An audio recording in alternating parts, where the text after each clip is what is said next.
Bismillahirrahmanirrahim. Assalamualaikum warahmatullahi wabarakatuh.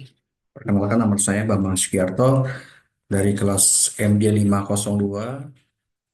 Kali ini pada kesempatan hari ini saya akan mempresentasikan tugas mata kuliah hukum bisnis. Berikut adalah eh, judulnya, yaitu penyelesaian sengketa hukum dalam kontrak kerja sama PT KLMN. Jadi analisis hukum dan rekomendasi tahun 2023.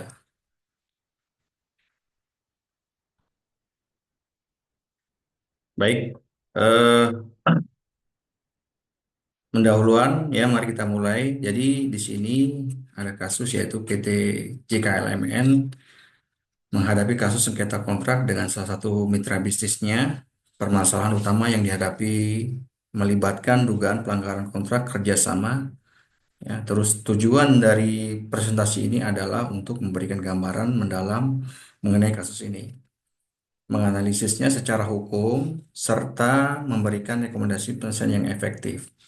Jadi poin pertama adalah kasus sengketa kontrak PT JKLM, permasalahan yang dihadapi dan tujuan presentasi.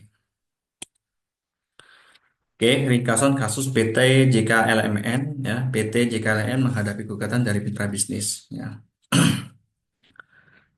Dugaan pelanggaran perjanjian kerjasama, sengketa terkait pembayaran royalti, PT JKLM meragukan mitra melanggar kontrak ya. Dalam ringkasan kasus ini, PT JKLM menghadapi gugatan dari mitra bisnis yang menuduh perusahaan melanggar perjanjian kerjasama. Inti sengketa adalah pembayaran royalti yang diperdebatkan. PT JKLM mendapat bahwa mitra bisnis telah melanggar beberapa klausul dalam kontrak sehingga membela diri dari tuduhan tersebut. Baik, aspek hukum dalam kontrak kerjasama yaitu adalah kewajiban kontraktual, yaitu memastikan setiap pihak memenuhi kewajiban yang telah disepakatin.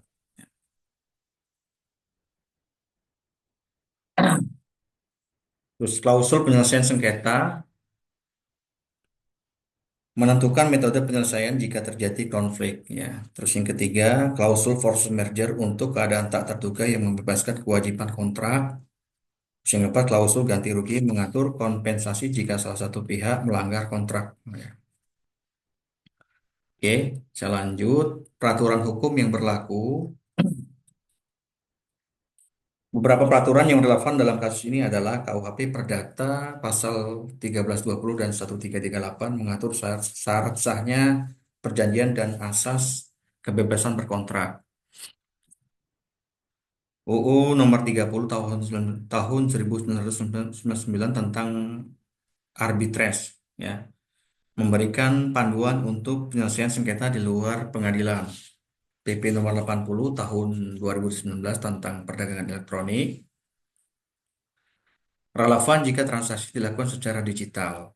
Ya, prinsip hukum kontrak pasca San Servanda, yaitu yang menekankan bahwa perjanjian harus dihormati. Oke, metode penyelesaian sengketa.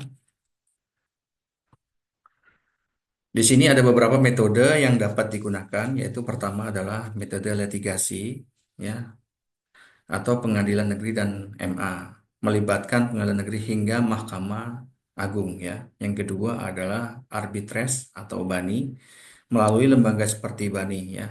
Yang ketiga, mediasi dan negosiasi, upaya damai untuk menyelesaikan perselisihan. Terus yang poin yang keempat adalah alternatif dispute resolution atau ADR, yaitu pendekatan alternatif di luar pengadilan. Analisis sengketa PT JKLMN. eh, Poin yang diperdebatkan, yang kedua, kelemahan dan kelebihan dari kedua belah pihak, implikasi hukum dari sengketa. Nah, poin-poin yang diperdebatkan antara kedua pihak yang harus kita pastikan, yaitu yang kedua adalah kelebihan dan kelemahan masing-masing pihak. Implikasi hukum dari sengketa ini termasuk dampaknya terhadap hubungan bisnis dan reputasi perusahaan. Oke, dampak potensial dari sengketa.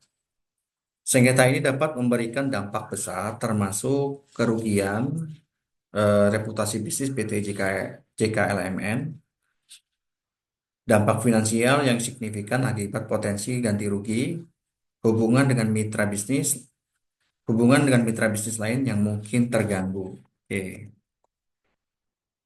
Strategi yang direkomendasikan adalah eh, melakukan evaluasi ulang, ya, evaluasi ulang kontrak untuk memahami posisi hukum perusahaan. Yang kedua, melibatkan mediasi dengan mitra bisnis untuk mencapai solusi damai. Yang ketiga adalah jika mediasi gagal, mempertimbangkan arbitrase atau litigasi.